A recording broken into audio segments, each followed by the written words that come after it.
Assalamualaikum warahmatullahi wabarakatuh. Jumpa lagi dengan saya, Zanita Azriani, pada mata kuliah Perbankan dan Pembiayaan Mikro. Mata kuliah Perbankan dan Pembiayaan Mikro ini merupakan mata kuliah pilihan dari program studi agribisnis. Mata kuliah ini merupakan mata kuliah yang ditawarkan pada semester 3. Sebelum memulai perkuliahan, terlebih dahulu kita perhatikan RPS dari mata kuliah ini. RPS yaitu Rencana Pembelajaran Semester. Di dalam RPS itu akan terlihat gambaran dari mata kuliah Perbankan dan Pembiayaan Mikro selama 1 semester ini. Akan saya share RPS-nya kepada saudara-saudara semua. Oke, ini RPS dari Perbankan dan Pembiayaan Mikro. Mata kuliah ini diampu oleh 3 dosen, yaitu saya sendiri, Zanita Azriani, Pak Rusja Rustam, dan Ibu Cindy Paloma. RPS ini akan diberikan di Island, akan di-share di Island. Di dalam RPS ini tercantum ruang lingkup atau cakupan dari pokok bahasan atau topik yang akan dipelajari pada mata kuliah Perbankan dan Pembiayaan Mikro. Mata kuliah ini merupakan mata kuliah pendukung dari kurikulum program studi agribisnis. Kita lihat sekilas apa yang akan dipelajari pada mata kuliah Perbankan dan Pembiayaan Mikro. Oke. Jadi kira-kira yang akan dipelajari pada mata kuliah Perbankan dan Pembiayaan Mikro ini meliputi pengertian dan ruang lingkup lembaga keuangan, ada lembaga keuangan formal, ada lembaga keuangan non formal, kemudian tentang perbankan, ruang lingkup perbankan, kemudian ada produk-produk perbankan, ya, produk-produk atau sumber pendanaan dari perbankan itu dibahas pada minggu pertama sebenarnya. Kemudian masuk kepada tentang kredit, kemudian peran kredit terhadap sektor pertanian, kemudian ada kredit program, ada topik kesehatan bank dan rahasia bank, kemudian ada kesehatan bank ini ada kesehatan bank umum atau konvensional, ada kesehatan lembaga keuangan mikro. Kemudian ada lembaga keuangan non-bank, ada perbankan syariah, kemudian ada nantinya pasar keuangan pedesaan, bicara kemudian lembaga keuangan mikro, kemudian ada peran institusi dalam sustainabilitas dan kinerja lembaga keuangan mikro. Nah, kemudian ada menuju lembaga keuangan mikro yang sustainable. Nah, ini akan dibagi menjadi 14 pertemuan atau 14 minggu.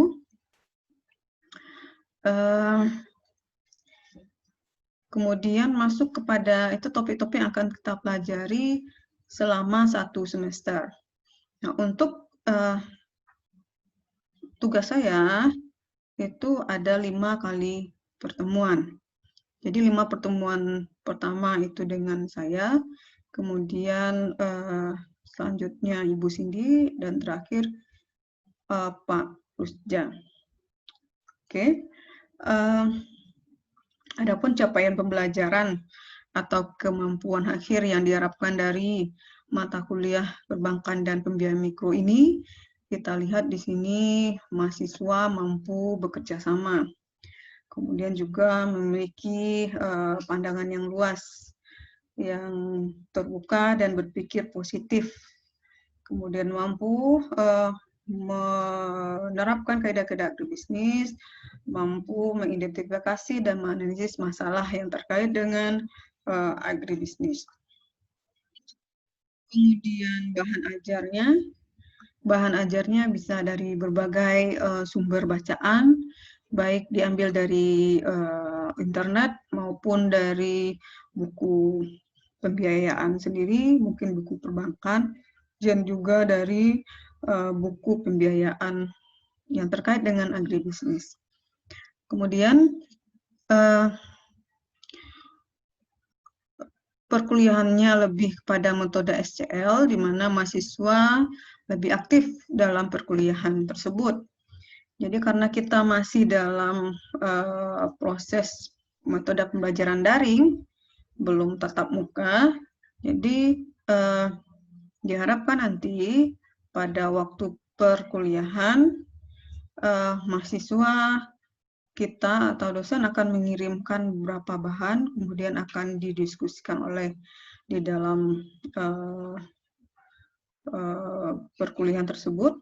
Perkuliahan bisa menggunakan berbagai media sosial seperti Island, kemudian WA, dan juga beberapa kesempatan kita akan menggunakan Zoom. Ya, mungkin ada beberapa hal yang perlu kita gunakan Zoom kalau kita menggunakan atau melakukan diskusi kelompok.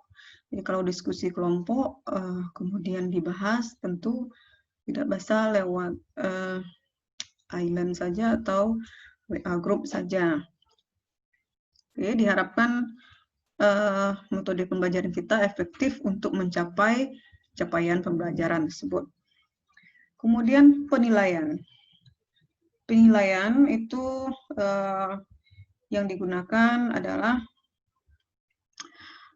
yang dilihat yaitu bagaimana ketepatan mahasiswa dalam membuat tugas sesuai dengan materi dan konsep yang ada, kemudian ketepatan dalam mengumpulkan tugas, kemudian juga keaktifan mahasiswa dalam melakukan diskusi, kemudian bagaimana mahasiswa itu menjawab pertanyaan, kemudian kemampuannya dalam menyajikan dan mempresentasikan tugas juga dinilai.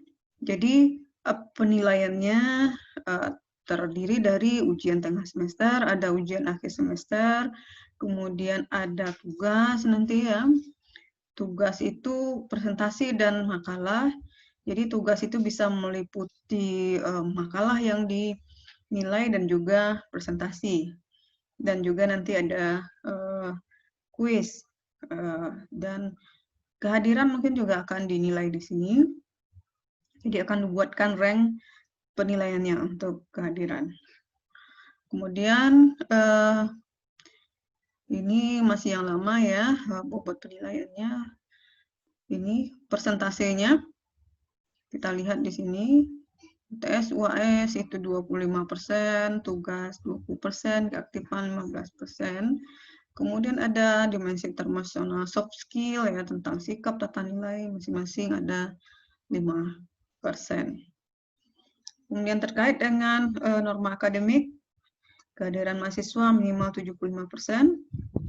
Ya, diharapkan dengan metode daring ini tidak ada masalah bagi mahasiswa ya dalam hal jaringan mungkin.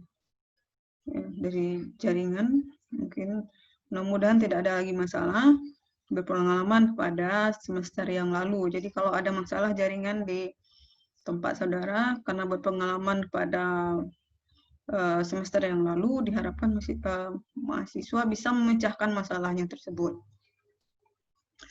Kemudian kita ini tidak ini yang offline, jadi ada beberapa hal yang kita skip. Itu kira-kira apa namanya rancangan pembelajaran untuk satu semester ini. Lalu kita lihat per minggunya mungkin ya, per minggunya dari pertemuan dari mata kuliah ini. Kita lihat di sini mahasiswa bisa melihat sendiri, nanti akan dikirimkan ya ini. Dikirimkan apa yang akan kita pelajari minggu per minggu, jadi saya tidak menerangkan lagi di sini. Kemudian praktikum itu akan diampu oleh Bu Cindy. Jadi Bu Cindy sudah masuk kemarin. Jadi ini akan diampu oleh Bu Cindy untuk praktikum, sedangkan untuk kuliah 5 pertemuan ini dengan saya. Nah, ini kalau ada pertanyaan tentang ini silahkan nanti saya buat chatnya di Island. Silahkan mahasiswa bertanya apa yang perlu ditanyakan. Oke, ini terkait RPS. Itu kenapa kita perlu belajar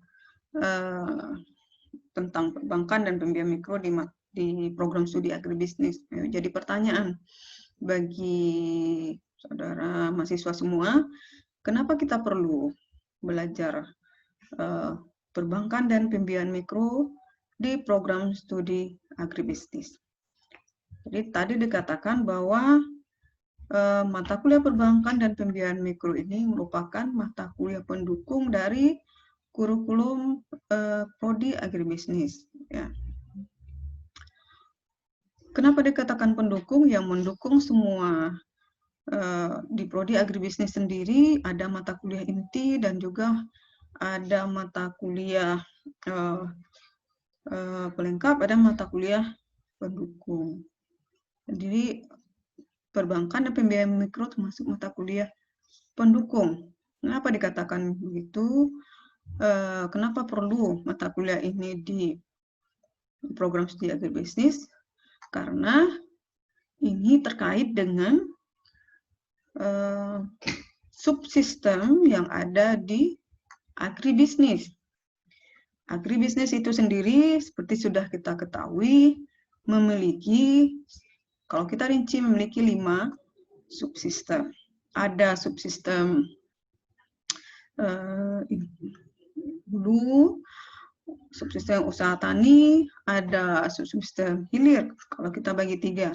Nah, subsistem hilir ini kita bagi lagi, ada subsistem agroindustri, pemasaran, kemudian subsistem pemasaran. Nah, keempat subsistem itu ditunjang oleh subsistem penunjang. Salah satu subsistem penunjang itu adalah lembaga keuangan. Jadi, lembaga keuangan ini menunjang 4 subsistem yang ada di agribisnis. Sehingga kita perlu tahu tentang lembaga keuangan tersebut yang menunjang kepada subsistem agribisnis. Karena agribisnis sangat terlibat dengan kegiatan atau lembaga keuangan sangat terlibat dengan kegiatan-kegiatan dari agribisnis. Ya. Untuk pengantar mungkin, untuk pengantar kuliah, mungkin itu yang bisa disampaikan terlebih dahulu. Untuk selanjutnya kita akan masuk ke pertemuan pertama. Jadi untuk pertemuan-pertemuan berikutnya silakan saudara berpijak atau berpedoman kepada RPS ini. Kalau ada tugas yang diberikan atau materi, maka akan berpedoman kepada RPS yang diberikan ini. Demikian saja. Terima kasih. Assalamualaikum warahmatullahi wabarakatuh.